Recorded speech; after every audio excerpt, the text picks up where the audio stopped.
Hello everybody and welcome to this edition of HCS Matters. My name is John Wright. I'm the Director of Public Relations for Hardin County Schools, and I'm standing in the Aqua Food Lab at John Hardin High School, and these guys are $10,000 richer, and we'll tell you about that as we move forward, but they certainly earned that in the All-Tech Innovation Challenge. Now, it's not going to these guys or Mr. Hall, as sad as he is about that, but we'll be talking about how these students are going to use that $10,000 for a wonderful project here in our community, and that was the purpose of why All-Tech has awarded them $10,000. But Jeremy Hall is ag teacher and FFA advisor at John Hardin High School, and Mr. Hall, I guess talk about aquaponics or aqua food, just talk about why we do it, and the purpose of how it benefits not only these students, our community, but what is general overall purposes if somebody doesn't know what aqua food is. Okay, well, aqua food was a project we actually started a couple years ago. Okay. We were going over food insecurity in our classroom, talking about the food insecurity issues that we're having.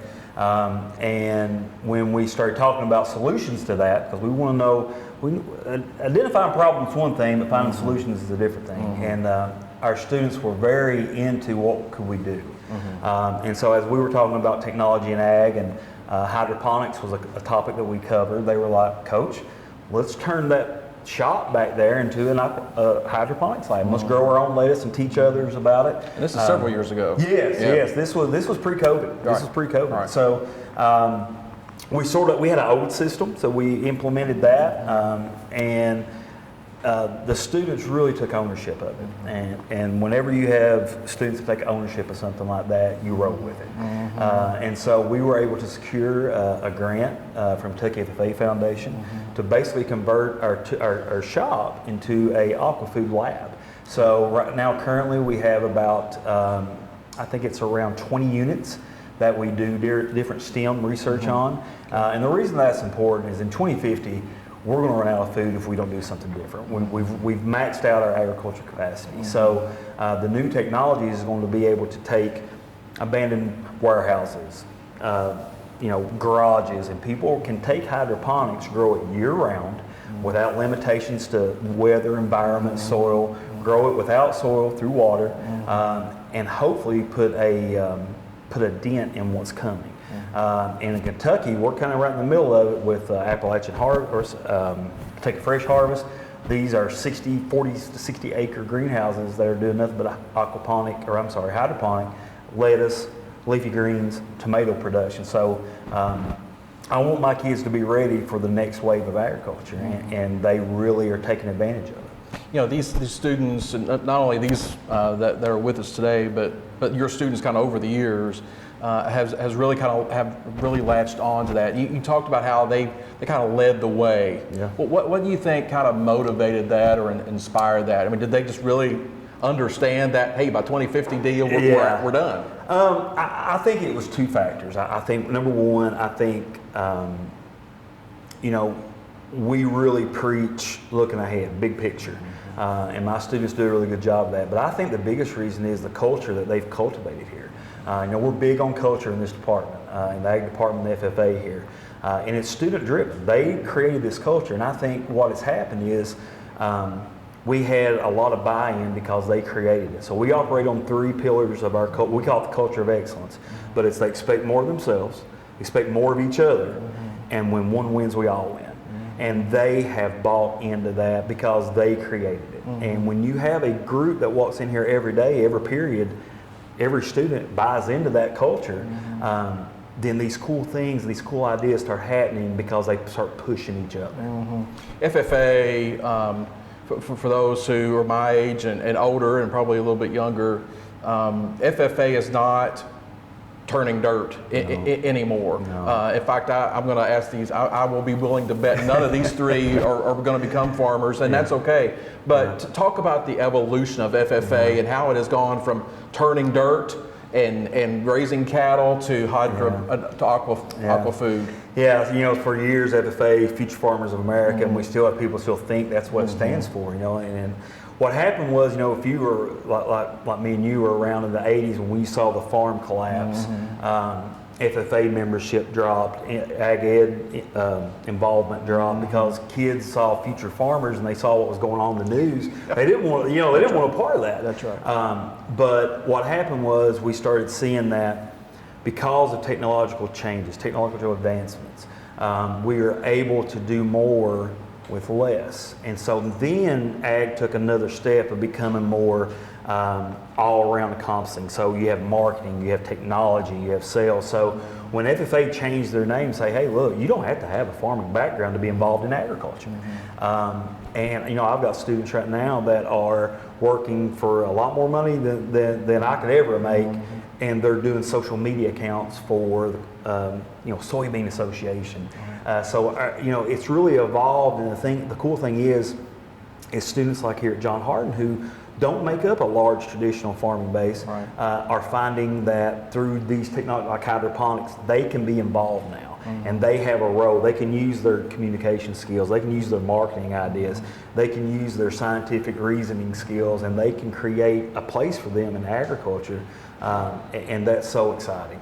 Talk about it, and we'll see why here in just a second, but just talk about what FFA is a great organization for leadership skills, communication skills. Just talk about the soft skills, the life skills that FFA brings, Ag Ed brings, and then I'll ask a follow-up question that will relate to that.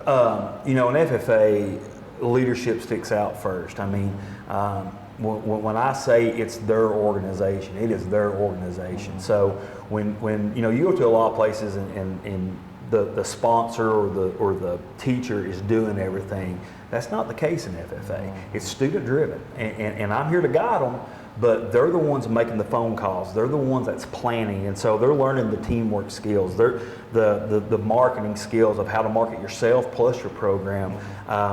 The community partnerships is so key for us, and so when you have 14-year-old kids sitting at a board table at Sicilian Bank, it's on them. And those types of networking is really teaching them in the future. I don't care what career you go into. Those are things that you will use and will give you an advantage. I had a former student the other day run into him, and he's a physical therapist. And he said, I just want to tell you, he said, I'm successful in physical therapy because of what you taught me in FFA, those skills. So, it's not necessarily that we expect all these kids to go into agriculture careers. I hope they do. I think I'm an agriculturalist. I love my area. But if you want to go into nursing, if you want to go into rocket science, FFA, agriculture education, has a place for you. So that's why I believe your program is $10,000 richer, because of that communication skills and everything. They had to use all those skills that you just talked about in securing and winning the All-Tech Innovation Challenge. Just talk about how that came into play.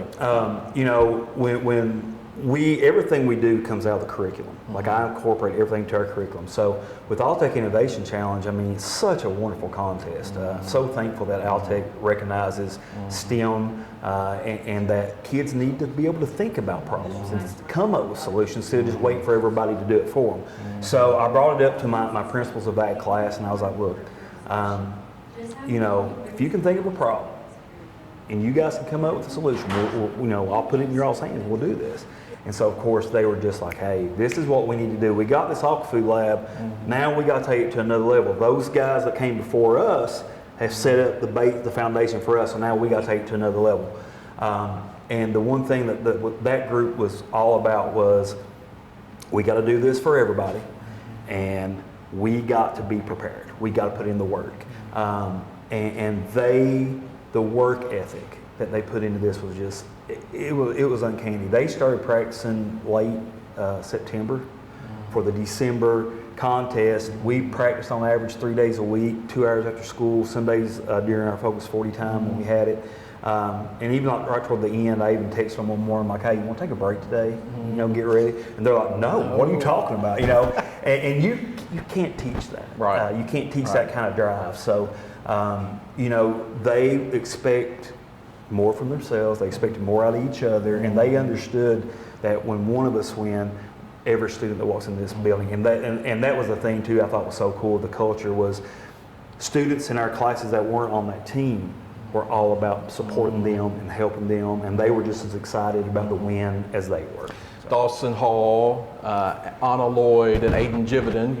Are you impressed? I remembered all three of those names. These are all freshmen, and that's another dynamic or impressive part about their championship, the All-Tech Innovation Challenges. All these guys are freshmen, and when you think of a freshman, a high school freshman, you think of, there are all kinds of things that go with that. Maturity is probably not something you attach along to a high school freshman. I can promise you that these three and their peers that were on that team, they were all freshmen except one sophomore, they were all mature, and that's why this program is $10,000. Richard Dawson, you have the microphone. Just talk about what Mr. Hall said as far as just the culture. And I know Mr. Wells talks a lot about family at John Hardin High School. Yes. Just talk about how family and culture kind of led to why you guys won the All-Tech Innovation Challenge. Well, we talk about All-Tech Innovation, we think about how it's going to affect our community. That's the big driving factor All-Tech was. So whenever we had this idea, we said, this is going to help a lot of people. How can we set it? So then we had to make a presentation, and that's whenever we saw real quick, we are a family. Whenever one person goes down, we all have to go down. One person goes up, we all go up. Right. Coach Wells, he has this thing called above the line. We had to be above the line to win it, and we had to be above the line as a culture. And when culture of excellence isn't just a saying, we make it happen. We made each other better. We made each other happier. If someone was going down, we made sure real quick we brought them right back up. Culture really drove us to this. And talking about that text message, he texted us, and we wanted to keep practicing. We knew that we were on the crunch of time, and we had to go. So whenever he sent out a text message, we were like, guys, we have to keep going.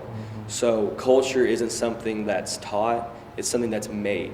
And we made a culture, and that's how I think we put up this win mostly. I want to talk about, kind of elaborate on that. Talk about how teamwork really got it. I mean, I know what Mr. Hall did not mention. You guys practice for professors, ag professors at UK, at Murray, and probably all across the state, knowing you all. But just talk about how, just kind of elaborate on what Dawson said is teamwork and family with you all. Yeah, as Dawson said, we are a team. We really truly are. I remember towards Coach Hall has always been he's always pushed me to be better than myself, and that's why on the executive team, I can remember coming into this class and being like, I don't want to farm, because that's what I thought it was. That's what everybody thinks agriculture is. And I was wanting to switch out of the class, and then I went to some of the FFA things he does. We had this outside day, and everybody got to know each other, and everybody was we all are family. This whole school, as Coach Wells said, we are all family. And I remember towards when everybody was practicing, because we've been practicing for a while, Coach Hall was like, we need to add something. So towards the last 3 weeks of the thing, he was like, Anna, you're getting a part. And I was like, okay. So the next day, or the next 3 days, we had to practice in front of the college, and I was like, I don't know my part yet. So I actually wrote on my shower walls with my siblings' little shower crayons.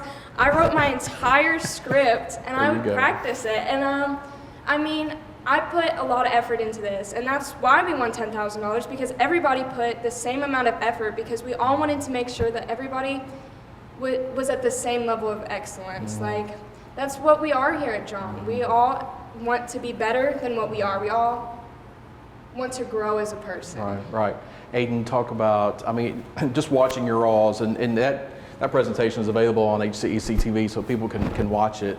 It's on the YouTube channel. But just talk about, just the way everything is just so conversational, and it just flows so well. Talk about the preparation that went into that. And I know you all were relentless and didn't want to stop practicing, but talk about your aggressiveness and going after this. Well, like Coach Hall said, we started in late September. And I remember getting my part, and I was a little bit confused about it, because I was given a script, and all it had said. Yeah, I'm a freshman, but I was given my script, and all it said at the beginning was the last line of the FFA creed. So I was, of course, confused. And I hadn't gotten into any of the All-Tech practices because I was dealing with some family issues at the time. But whenever I got into it, I figured out about the amount of people that were suffering about it. So, of course, I decided that I would push my own self and the team to work for this, because this was just something that was hurting many people that I knew and that you might know. I mean, our own peers out there could have been starving that day. And so kind of talk about that. I mean, I guess what did you learn the most from this experience doing this?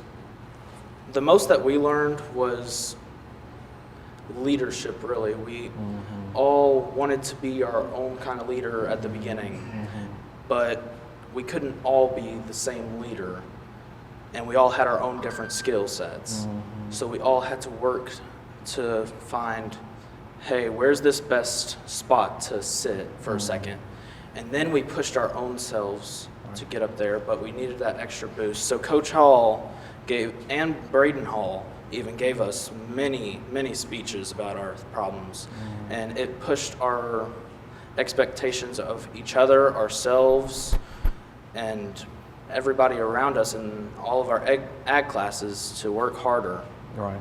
Anna, Aiden talked a little bit about this, the food insecurity problems, and I guess before you started research and on all this stuff, did you realize that in Elizabethtown, Hardin County, Kentucky, Radcliffe, Kentucky, there were people that are going hungry? I mean, I guess, how much did you learn in that aspect?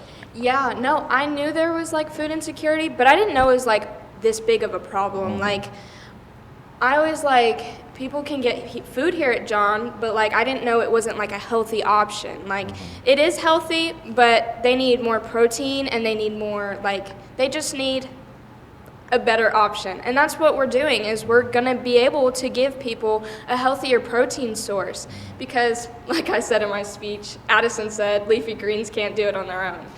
Yeah, I gotta go.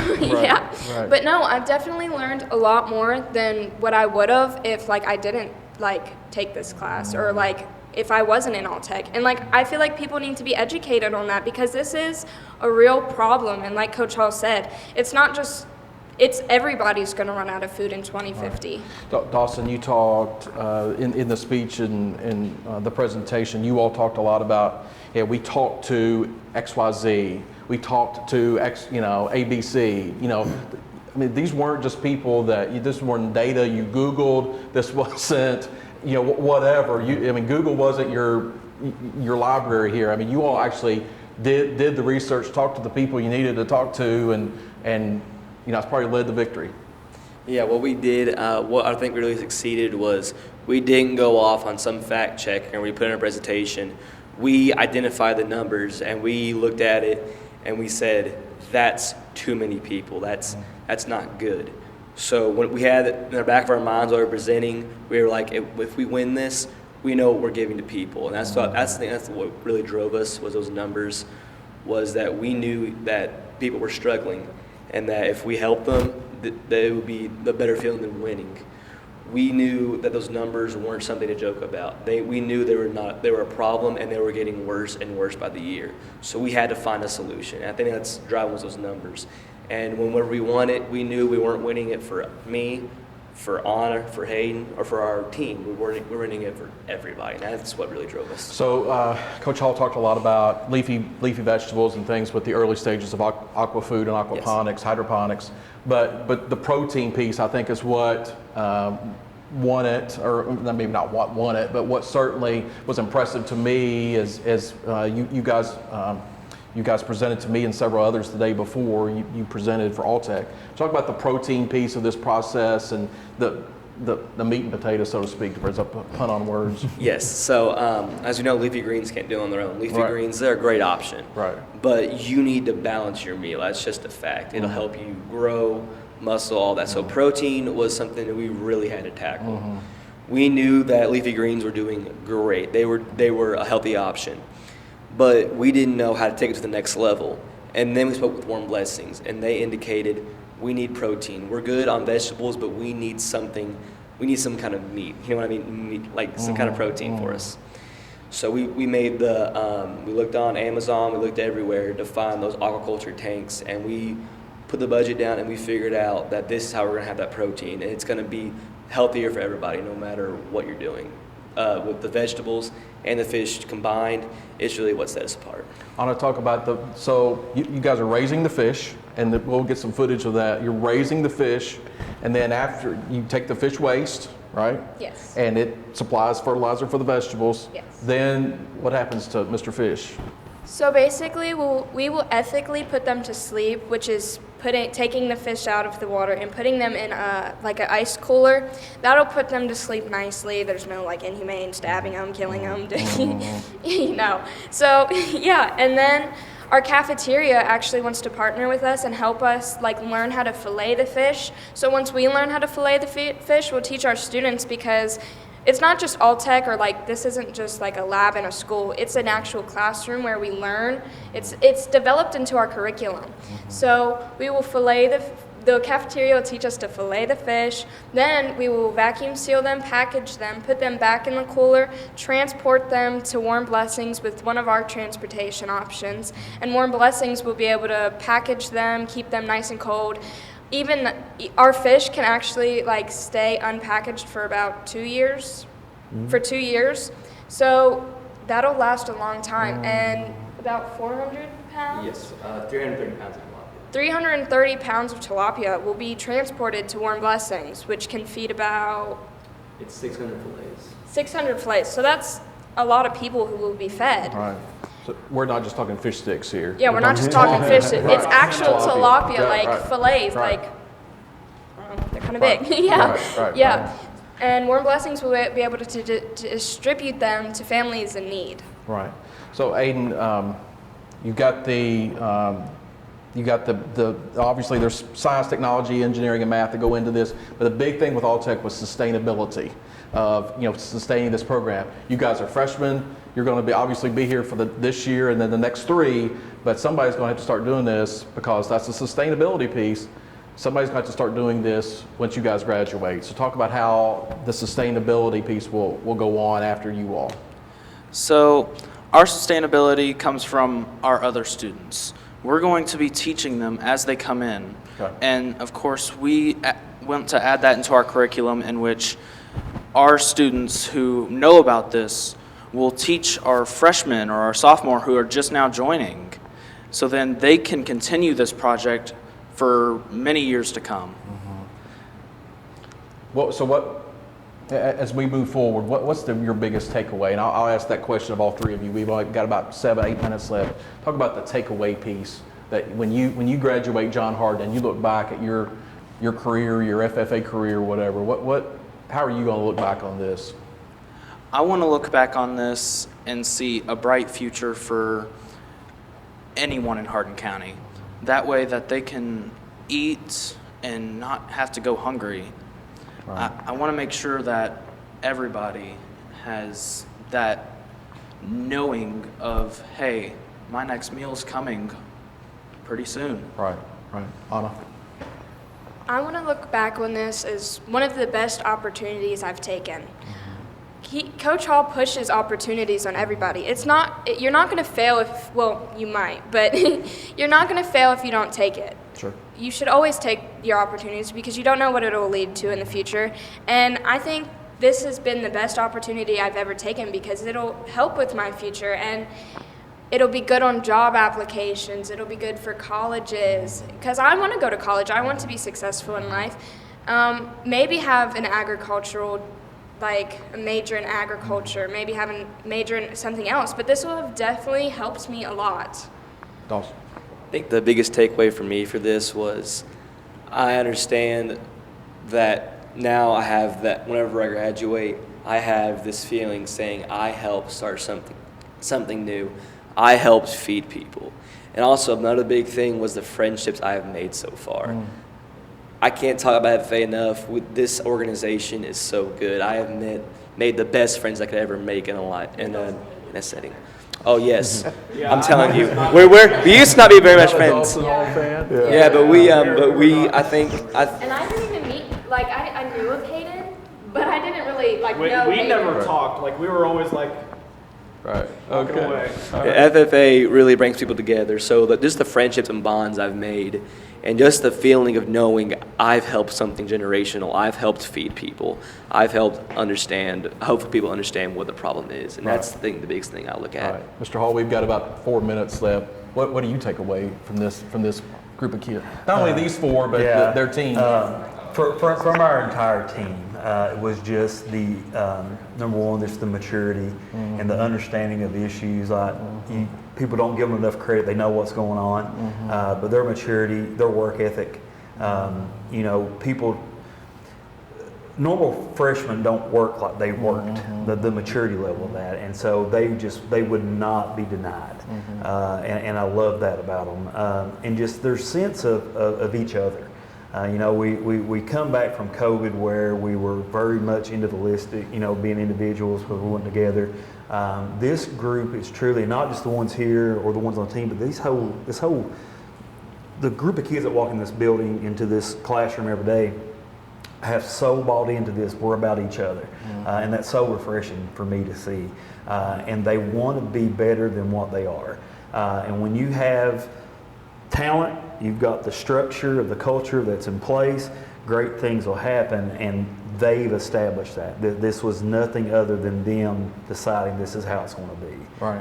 And you just can't beat that as a teacher. I mean, it's a dream scenario. Absolutely. A lot of great things, as you can tell, happen in the walls of this classroom and of this school and of this district because of the leadership of these young people. And we are so fortunate in Hardin County Schools to have them, and especially these guys and their team for the next 3 years after this. But maybe this is like Coach Cal's super freshman class. Maybe that's what it's like. But anyway, we are doing great things because of these folks.